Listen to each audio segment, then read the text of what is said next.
በምንሄድበት ቦታ ሁሉ እኛ እያለቀስን እኛ እየተንከራተትን እኛ ርቦን ሄደን መፍትሄ ይፈጽሙልናል ወይም መፍትሄ ይፈጥሩልናል ብለን ልናማክራቸው የሄድንበት ቦታ ሁሉ የእምነት ቦታም ቢሆን የቤተሰብ ቦታም ቢሆን ለነዛ ሰዎች በስልካቸው እያስደወለ ወይም ደግሞ በተዘዋዋሪ መንገድ ያንዱን ሰው ደም ይቀዳና ወይም አንዱን ሰው ይመርዝና ገንዘብ ብቻ እነዛ ሰዎች እንዲያገኙ ያደርግና ገንዘብ ሲያገኙ እነዛ ሰዎች እኛን በቃ ከዓላማ ውጭ እንዲያደርጉን በጭራሽ ምንም የኛን ነገር እንዳይሰሙን ዞር አድርገው አውጥተው እንዲጥሉን ያደርግ።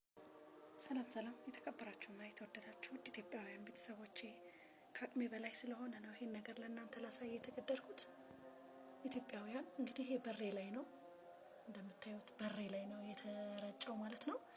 እናም ሲረጨው ላይ 6 ሰዓት ላይ ጨው አረግበታለሁ። ጨው ሳረግበት ይቀልጣል ማለት ነው። ይቀልጥና ልክ በዚህ መልኩ እዛው እርር ብሎ ቁጭ ይላል ማለት ነው። ይህ ቀንድ አውጣ ነው እንግዲህ በሌሊት ሁሌም ከምሽቱ 4 ሰዓት እስከ 6 ሰዓት ባለው በመከታተል ልክ 6 ሰዓት ላይ ይሄንን ቀንድ አውጣ በር ላይ ይረጫል፣ ምራመድበት ላይ ማለት ነው። ከዛ ቀን ለኔ አደጋ እንዲደርስብኝ ማለት ነው፣ በተደጋጋሚ ደሜ እንዲፈስ ወይም ደግሞ ምንም አይነት ነገር ስኬት እንዳይኖረኝ ያው ለመስለብ ወይም ደግሞ በሰላቢ መንገድ ለመጠቀም ነው። ይሄ ቀንድ አውጣ እንግዲህ ገና ወንጀሉ የተፈጸመበት ቦታ ላይ ወደ ቦሌ መድኃኔዓለም ባለሁበት ሰዓት ላይ ጀምሮ ነው ይሄ ቀንድ አውጣ የሚረጭ የነበረው። ነገር ግን ጠዋት ልጆቼ በሚረግጡት ሰዓት ይወድቃሉ፣ ደማቸው ይፈሳል ማለት ነው። ውድ ኢትዮጵያውያን አሁንም ልጆቼ ከተለዩኝ በኋላ ይሄን ነገር በተደጋጋሚ እኔ የምወጣበት የምገባበት ላይ በሬ ላይ በመርጨት እኔ ምንም አይነት ነገር እንዳይኖረኝ ምንም አይነት ስኬት እንዳላገኝ ከሌሊቱ 6 ሰዓት እኩለ ሌሊት ላይ ሁሌም ይሄ ነገር እየረጨ መቀመጫ መቆሚያ እንዳሳጣኝና መኖር እንዳልቻልኩኝ፣ በእርግጥ ጌታ ኢየሱስ ክርስቶስ ከዚህ ሁሉ ነገር በላይ ይበልጣል። ነገር ግን የአጋንንትን አሰራር እንድታውቁትና ምን ያህል በስቃዩና በመከራ ውስጥ እንዳለው ይህ ማስረጃ እንዲሆናችሁ ነው። ቀደም ሲል በለቀኩላችሁ መሰረት አሳያችኋለሁ ብያችሁ ነበር። አሁንም እንደገና በፎቶ አድርጌ ለቀላችኋለሁ። በእውነት ኢትዮጵያውያን ከአቅሜ በላይ ሆኖ ነው። ከሌሊቱ 8 ሰዓት ላይ ነኝ አሁን ያለሁት ማለት ነው።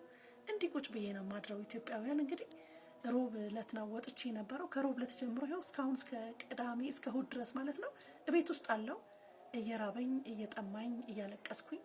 ነገር ግን ኢትዮጵያውያን ይህ እስከ መቼ ይቀጥላል? ይህ እስከ መቼ ነው? እስከ መቼ ነው ከዚህ ነገር ልክ በዚህ መልኩ መቀጠልስ የሚቻለው?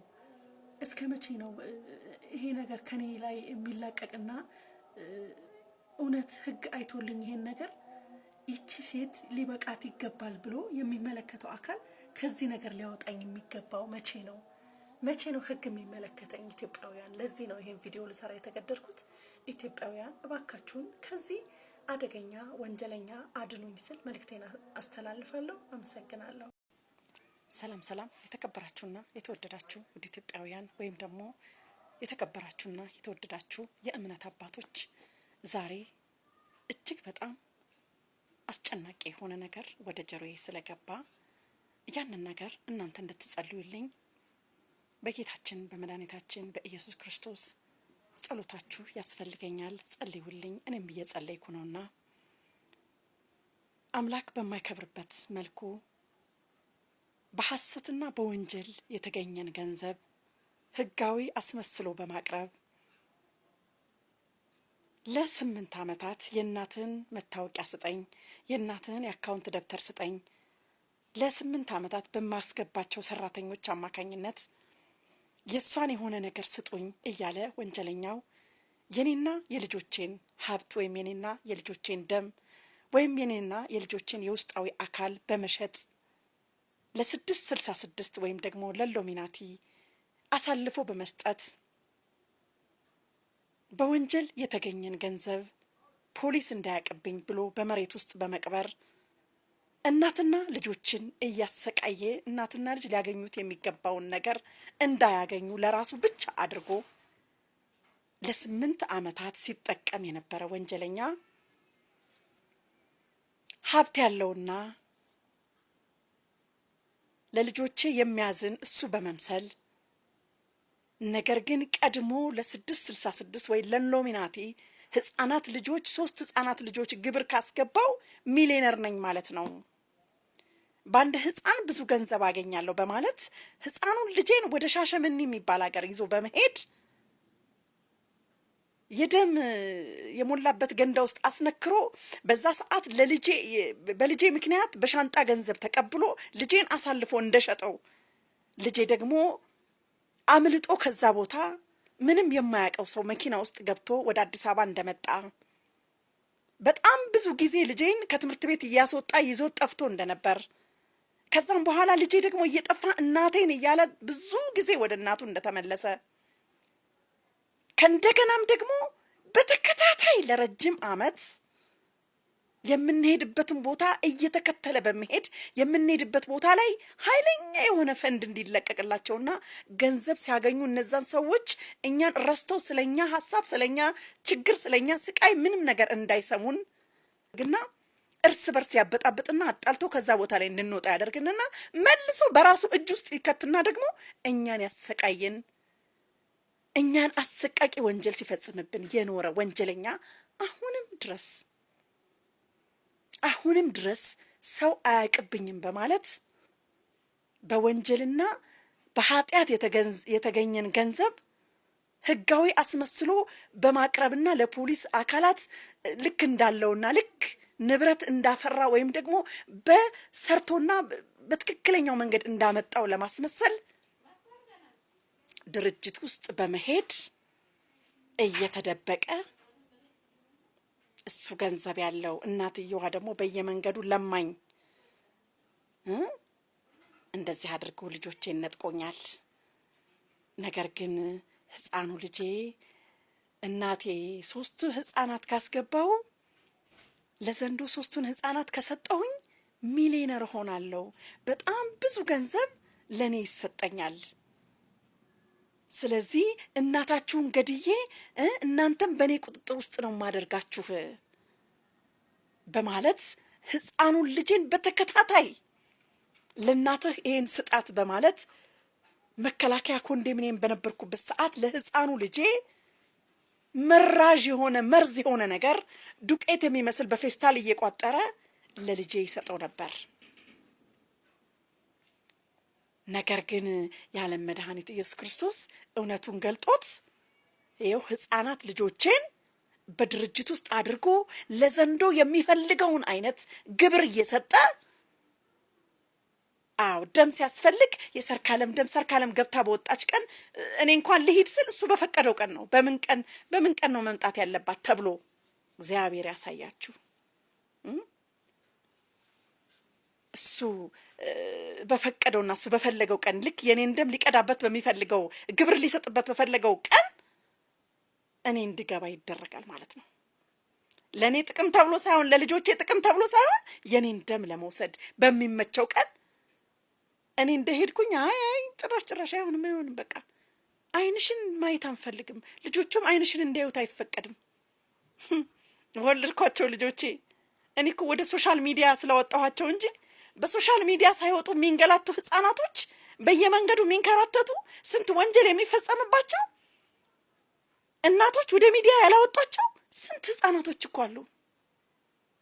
ነገር ግን እኔ የዋሃ ምስኪኗ እናቴ የኋላውን ሳላይ ትምህርቱ በደንብ ስለሌለኝ የእግዚአብሔርን ቃል ልወቅ እንጂ እግዚአብሔርን ላክብረው ፈጣሪን ልፍራው እንጂ የእውነት ነው የምነግራችሁ በትምህርቱ ዓለም ላይ ብዙ የተማርኩ ስላልሆንኩኝ የኋላውን አላየሁም። ነገር ግን ልጆቼ ጥቃት ስለደረሰባቸው ቀጥታ ወደ ሶሻል ሚዲያ ይዤ ወጣሁኝ። ነገር ግን እኔኑ ወንጀለኛ አድርጎ እኔኑ እንድከሰስ አድርጎ እኔ በልጆቼ ላይ ወንጀል በልጆቿ ላይ እየለመነች እያታለለች በቃ በልጆቿ መለመኛ አድርጋ እግዚአብሔር ያሳያችሁ። በእውነት እጅግ አዝናለሁ።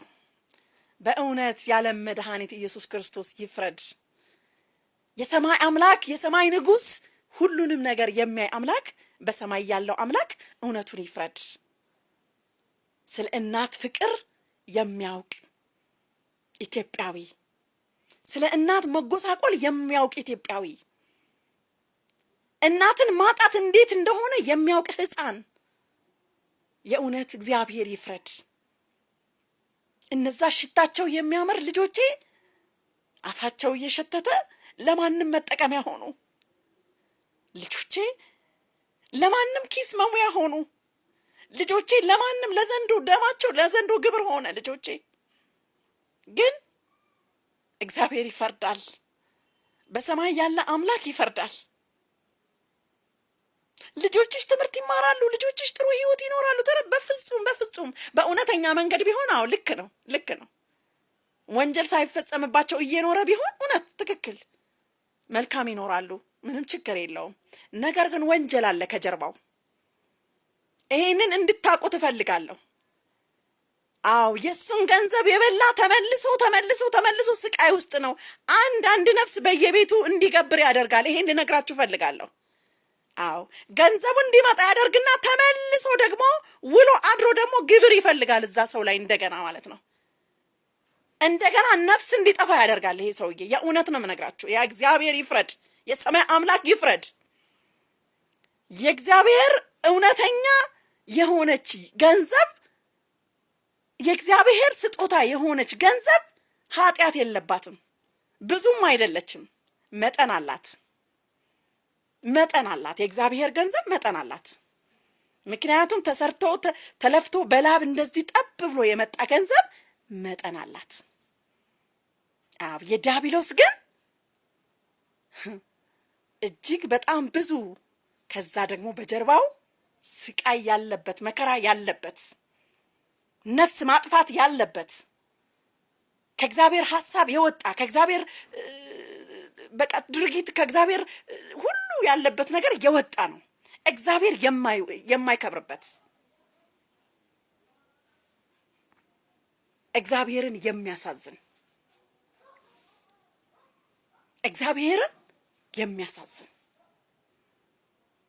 ስለዚህ ኢትዮጵያውያን ይብቃን። በሰው ሕፃናቶች እየነገድን እያስመሰልን መቀጠል፣ እያስመሰልን መኖር ይብቃ። አደራ ይብቃ። ልጆቼ የእውነት ተለያይተን ነው የምንኖረው። የእውነት በቃ ለ4 ዓመት ለ5 ዓመት በብር ሸጧችሁ፣ በስንት ሚሊዮን ብር ሸጧችሁ። የብሩን መጠን ባውቀው ጥሩ ነበር። ምን ያህል ገንዘብ እንደተሸጣችሁ፣ ምን ያህል ትሪሊየን ዶላር እንደተሸጣችሁ ልጆቼ ባወቅኩት ነበር።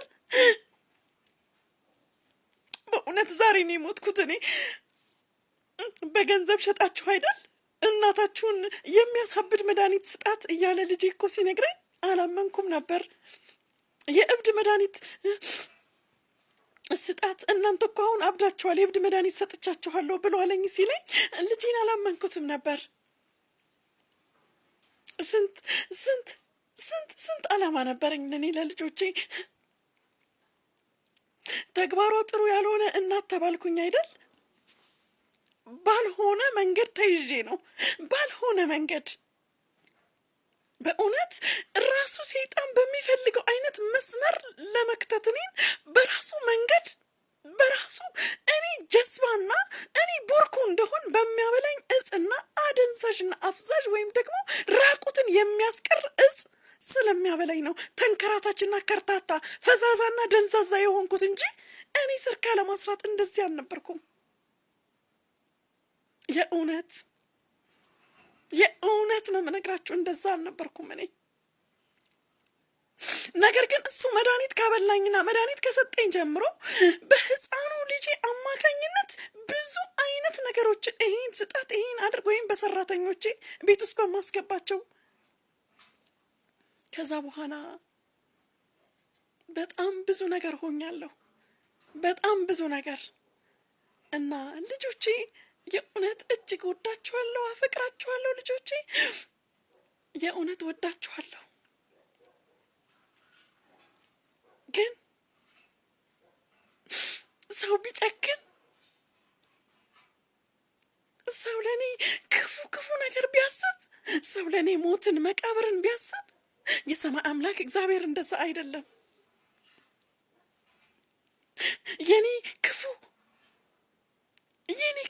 የምታስብልኝ ለኔ ሞት የምታስብልኝ እንደ ማስቲካ አኝካ የተፋኸኝ እንደ ሸንኮራ አገዳ መጥተህ የጣልከኝ ለ8 ዓመታት የተጫወትክብኝ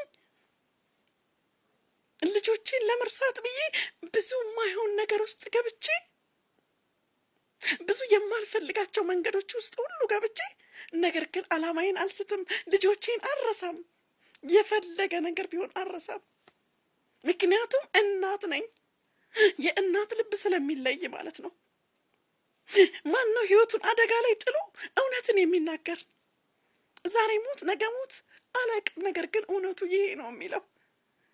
እኔ ስሙን የለኝም። በአሁኑ ሰዓት አካውንት ውስጥ 1 ብር የለኝም። የምንቀሳቀስበት አንድ ምኖርበት የለኝም። ሜዳ ላይ ነኝ ያለሁት። ነገር ግን እውነትን ከመናገር ወደ ኋላ አልልም።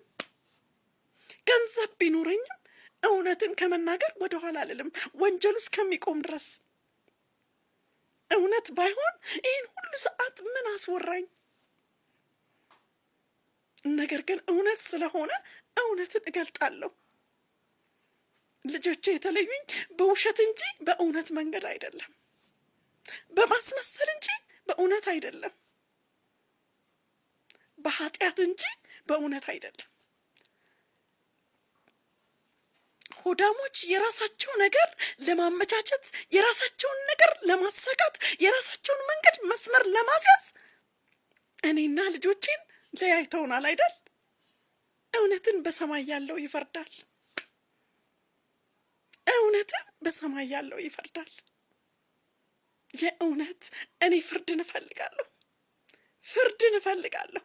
የሰማይ አምላክ ወይ ፍረድ ወይ ውረድ። እውነቱ